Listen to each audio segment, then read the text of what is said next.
Hello everybody and welcome back to another episode of the Stylish Study Show. So today we are going to be talking everything class of 2021.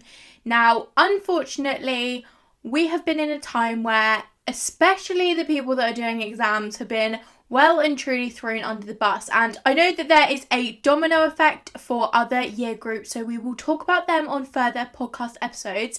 If you have any questions and you are in a lower year group, please let us know. DM us on Instagram.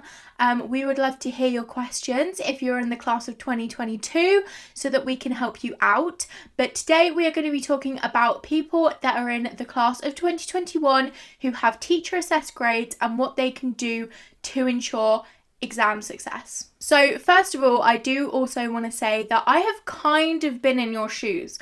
I was the class of 2020, so I didn't do my actual exams either. However, I did loads and loads of mocks up until then in like exam conditions. I basically felt like I had taken them before I had done that. So I feel pretty clued up on either way. But I know that this year is even different than last year. So this year they are using teacher assessed grades and they are not having an algorithm. Last year the algorithm kind of messed some people up. I know people that were predicted A's and A stars and ended up actually coming out with C's. I know some people that were predicted C's and that came out with A's. So the whole algorithm predicted system was a little bit messed up in some cases. Obviously, in probably the majority of places, it worked out. But there were obviously those anomalies, and because I was in A-levels, that then led to some people not getting into their unis, which was just a catastrophic mess. So I am so glad that they are not actually doing that this year. I think that hopefully it should be a slightly fairer way of the system, although you're never going to have it totally fair, and this is definitely just such unprecedented times. I just feel like whatever we did was never going to be the right answer, and everyone is always going to have a backlash to whatever we do. So regardless of what is going on now, we just kind of need to go forward, and we can hopefully learn some things from this podcast, and hopefully your teachers have given you some tips and tricks as well to help you out.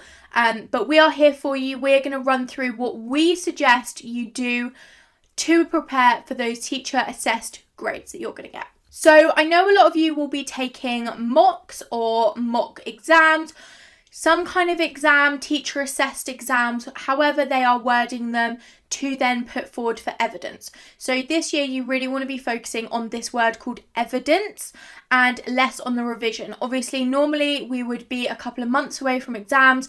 Pressure would be on. I'm sure everyone is feeling the pressure regardless.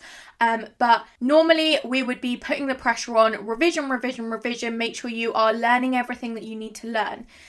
Now this year it's a little bit difficult because we are trying to revise, but we are also trying to get that keyword, which is evidence.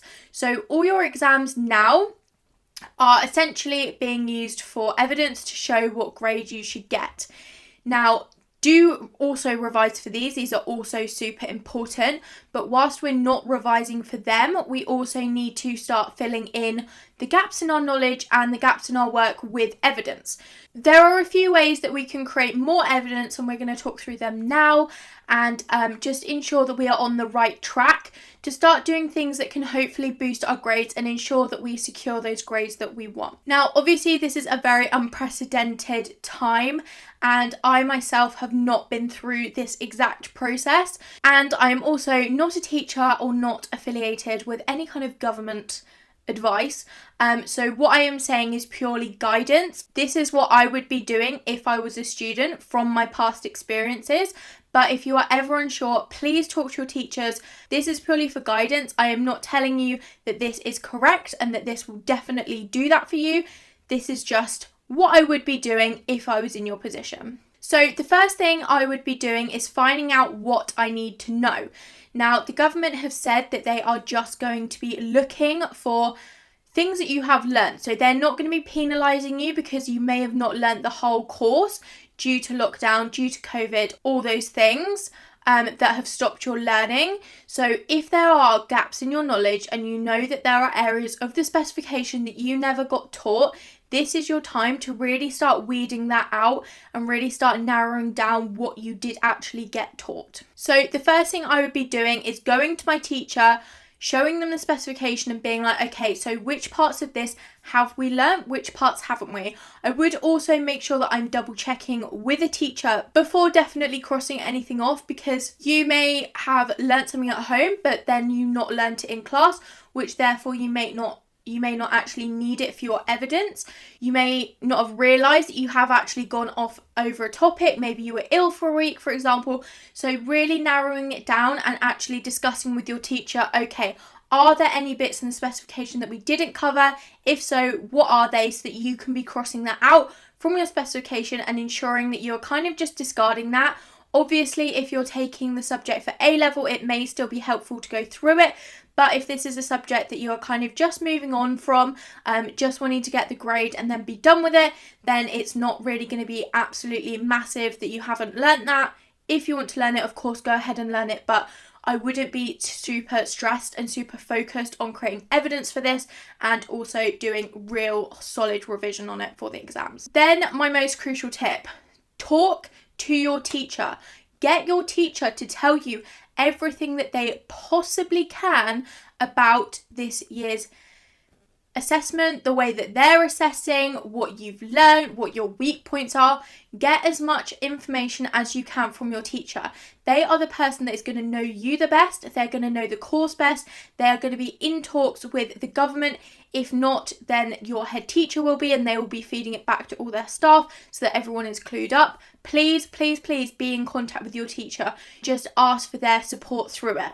Obviously, some teachers will be more supportive than others. We all know that there are certain teachers that we prefer to others, but just trying to get as much help as you possibly can from your teachers, really, really, really crucial. So what I would be doing now is I would be either writing them an email or I would be scheduling a meeting. At this point, it might be more helpful to schedule an email just so it's quick, fast paced. I know you haven't got long left, but if you want to talk to your teacher and schedule a meeting, go for it. You might actually get more information that way. I would definitely be discussing two crucial things. So the first thing being your weak points. What are your weak points? What can I go home and create more evidence for, so that therefore my weak points turn into less of weak points and I can show that I can actually do it through my evidence that I have created at home. Then I would also be discussing with them, okay, how are you assessing me? What is it that you would really like to see from me? Be clear with them. Say that you want to hit your target grade. Say to them that you want an 8. Say to them that you're aiming for a 6. Say to them that you really want that A star. What can I be doing to push myself to there? They are ultimately going to know what you need to do. You just need to ask them to access that information. And it's something that people always skip over. They never really talk to their teacher and take the time to actually chat to them and see where their progress can go. Think of it as kind of like a parents' evening, but like one-to-one. You want to really be saying, okay, this is where I am currently. These are the steps that I could take within the next few weeks to get there. And then ultimately you should get those grades. With this though, I would just be slightly careful. Just don't be kind of pushing them to give you that grade. That is not what I am saying. Don't be like persuading them that, oh, I should get this A star. Just be asking them, what evidence can I provide to you to get there? What is it that I can show you that I need to do to get there? Then I would also say use your specification still. This is an amazing way to weed out whether you have evidence for something or not. You are still going to be learning and basing your knowledge off of that specification, whether you are doing it in a mock exam or whether you are doing it as evidence. That is still essentially what you need to prove that you have learnt to get that grade.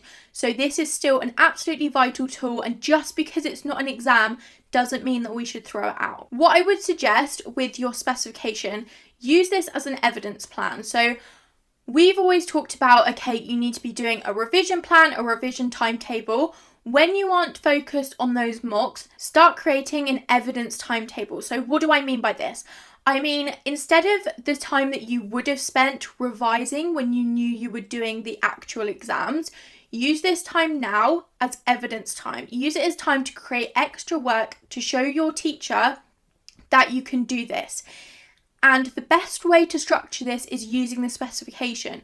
So go to your specification, obviously cross out any bits that we talked about earlier that maybe you never covered, or maybe you still need to cover that you just aren't learning this year.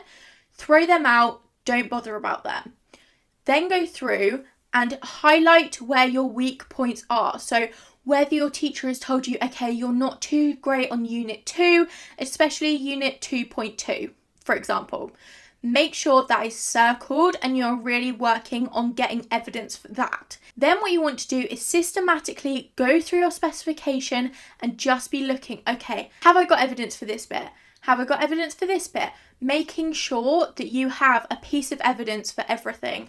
The more evidence you have, the more that they can submit and the more that they can prove to anybody that you have got that work.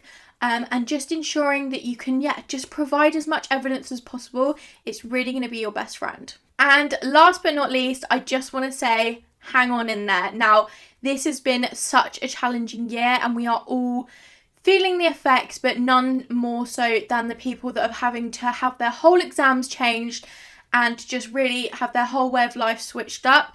It's been a massive change and it's been something massive to adapt to. So just hang on in there. It is going to be a few more weeks. Maybe get a calendar, count down the days that you have left, put it on a whiteboard and cross it off each day so that you know that you are one step closer. Plan some fun things for summer. You are going to get there. There is an end to this. You just need to carry on for these last couple of months and you will be there, and then you can relax and you can know that you have done everything possible. But what I don't want for you guys to do is to look back in summer and think, oh, if I'd only spent that extra half an hour that one evening, I could have then got that piece of evidence for that thing that I knew I was weak on, and then my grade could be so much better. It's normal to be stressed during this time. Look after yourself. Don't make sure that you are not overly stressed that you feel ill. But know that it is normal to feel quite stressed during this time. But reach out, try and take care of yourself. And we are all here for you. We're all rooting you on. We would love to hear what you thought of this week's podcast tips. If you are listening to this, please give it a screenshot and share it on your story. Also, look out on our Instagram story because we occasionally do little podcast giveaways. If you did enjoy this podcast, please leave us a review. They really help us out to get us out to more students. The more that we can share this, the more students we can help, and we would love to do that.